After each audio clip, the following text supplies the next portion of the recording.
grande poder despertou. Prevejo um evento que pode destruir a própria realidade. Crash! Crash! Crash! Salve, gamers! Aqui é o Rafa e parece, mas não é uma raposa. Crash Bandicoot 4 It's About Time chega aos consoles como a primeira aventura numerada do personagem em mais de 20 anos. Um jogo que busca apresentar elementos novos de ação e aventura, mas que também presta homenagens ao primeiro jogo da série, ao manterem elementos que se tornaram clássicos nas aventuras de um dos heróis mais malucos do mundo dos games. E assim, esta parece a oportunidade perfeita para viajarmos no tempo e contarmos alguns detalhes interessantes sobre o nascimento dessa franquia, e como ela foi influenciada totalmente pela aparência do seu protagonista.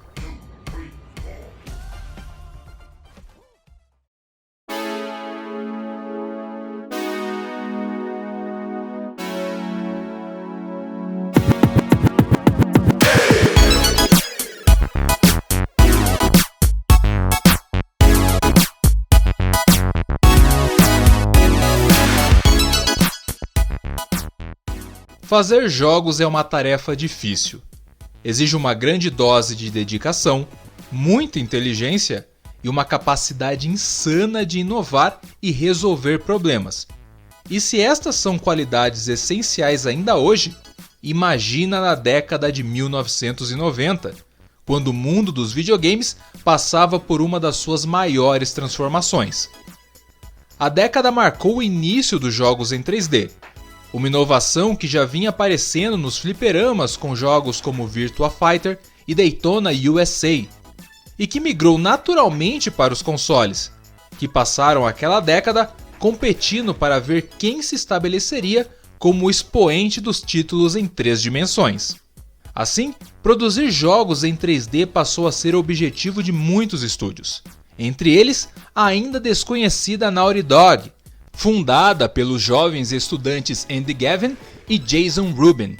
Após terminarem o desenvolvimento de A Way of the Warrior, a dupla entendeu que era hora do estúdio produzir seu primeiro jogo usando a nova tecnologia. Como a maioria dos grandes hits da época eram jogos de aventura em plataforma, Jason e Andy decidiram que levariam o gênero para as 3 dimensões. E as ideias começaram a surgir, assim como a busca pelo console onde iriam lançar o novo projeto. Sem conseguir contato com a Nintendo, que na época ainda desenvolvia o que viria a ser o Nintendo 64, a dupla conseguiu conversar com a Sega e com a Sony, e conhecer os consoles que estavam sendo desenvolvidos pelas companhias na época. Num primeiro momento, eles ficaram tentados em produzir o jogo para o que viria a ser o Sega Saturn, mas o console da Sony apresentava uma estrutura que parecia ter o poder de processamento mais atrativo e também mais maleável. De forma que foi decidido que o PlayStation abrigaria a aventura do novo herói da desenvolvedora, Willy.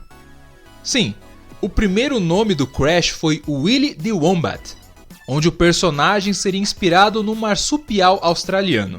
Porém, os primeiros designs do personagem não agradaram, e assim ele foi remodelado para uma nova forma, desta vez inspirada num Bandicoot, um outro marsupial australiano.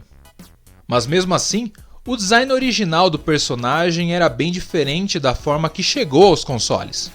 E assim, o personagem foi sendo alterado. Porém, mesmo que o Willy tivesse emagrecido e perdido sua cauda no processo, ele ainda manteve características inspiradas em personagens como Sonic e principalmente em Taz, o diabo da Tasmânia dos Looney Tunes, que também inspirou o seu golpe mais famoso. A inspiração num desenho animado não veio por acaso, já que segundo Andy Gavin, a intenção deles era criar um game que tivesse a vibe das animações clássicas das quais eles eram fãs. We wanted to not make it look like a video game exactly. We wanted to look like a Looney Tunes cartoon where the character was highly animated, fluid. If he got mushed by a giant stone roller, he got turned into a flat thing that waddled around. We wanted a world that looked like cartoon world with a kind of sensibility that was classic cartoons, or sort of it was being reinvented at the time with TV shows like DuckTales, The Simpsons was big, animation was cool again.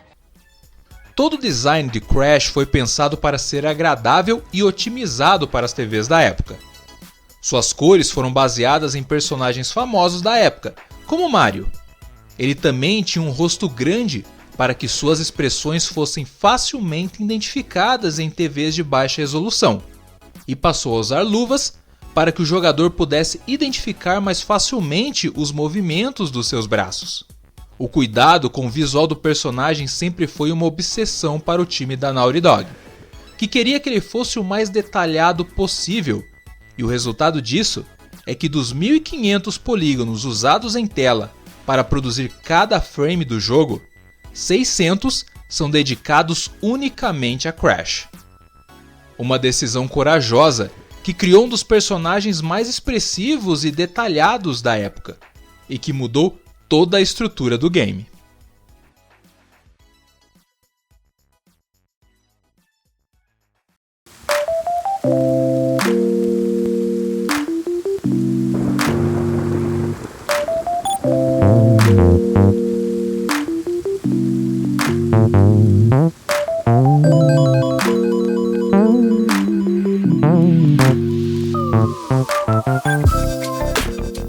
Na década de 1990, as desenvolvedoras e produtoras de videogames ainda estavam descobrindo como criar jogos em 3 dimensões. E embora alguns títulos como Super Mario 64 tenham se tornado a referência no gênero aventura e plataforma, estabelecendo conceitos que são seguidos até hoje, jogos como Crash também trouxeram formas inovadoras sobre como levar a aventura 2D para o universo em 3 dimensões. Ideias que se devem, em grande parte, devido ao destaque dado ao visual do herói e às restrições que isso trazia ao jogo. Como eu disse no primeiro bloco, Crash utilizava mais de 1/3 dos polígonos usados para fazer cada frame do jogo. E como cada segundo de imagem corresponde a 30 frames, já dá para imaginar quanto isso exigia do console. Por mais que a equipe da Naughty Dog tivesse reescrito muitos dos códigos de programação do primeiro PlayStation para otimizar o poder de processamento da máquina, isso ainda trazia uma série de limitações, que foram resolvidas com ideias engenhosas e que se tornaram pontos clássicos da franquia. Como Crash utilizava boa parte do potencial gráfico do console, as fases não podiam contar com muitos inimigos, e assim, o game investiu em mais desafios de plataforma. Mas isso ainda não era o suficiente para gerar o desafio e variação de ações que a equipe queria para o jogo. Eles precisavam de um desafio que utilizasse o menor recurso de processamento possível. E aí surgiu a ideia das caixas. Enquanto inimigos e desafios de plataforma complexos usam uma boa dose de recursos para serem feitos, construir uma caixa utiliza apenas 6 polígonos. E assim, a equipe conseguia inseri-las em boas quantidades nos estágios. E usou a ideia para criar não só desafios de plataforma, mas um recurso a ser perseguido pelo jogador, já que você precisa quebrar todos os caixotes e coletar todas as frutas do jogo para habilitar o final completo do título. A ideia pegou tão bem que o personagem foi batizado de Crash justamente pela forma como precisa destruir as caixas do título. Ação que se tornou uma marca registrada da franquia e que, claro, também está presente inclusive no novo jogo da série.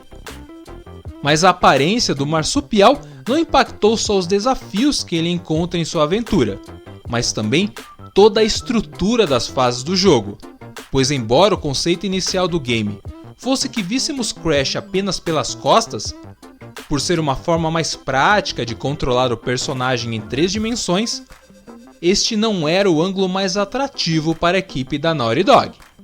A equipe de desenvolvimento não queria que o jogador visse apenas as costas de um personagem que utilizava tantos recursos para ser modelado e animado.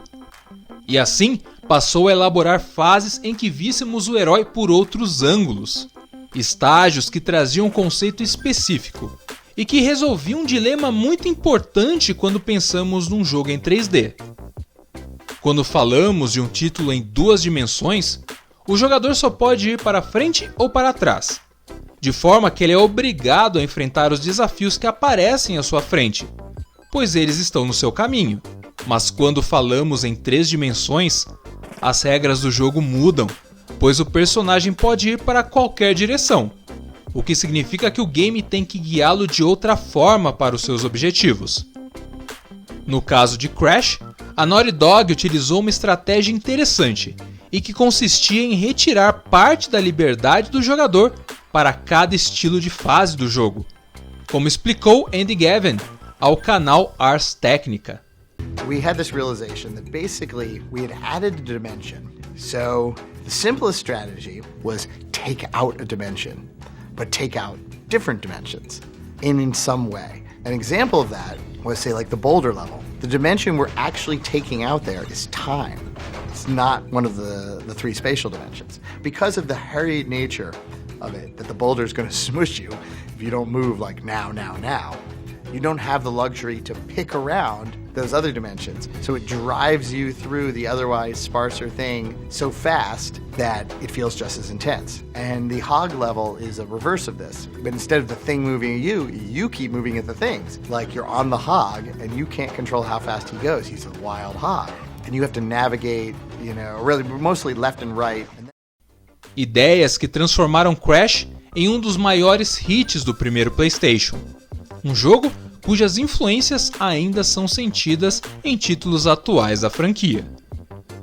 Não se esqueça de deixar o seu like e se inscrever no canal. Aproveita para deixar nos comentários se você jogou e o que achou do primeiro Crash Bandicoot. Nos vemos no próximo vídeo e continuem jogando!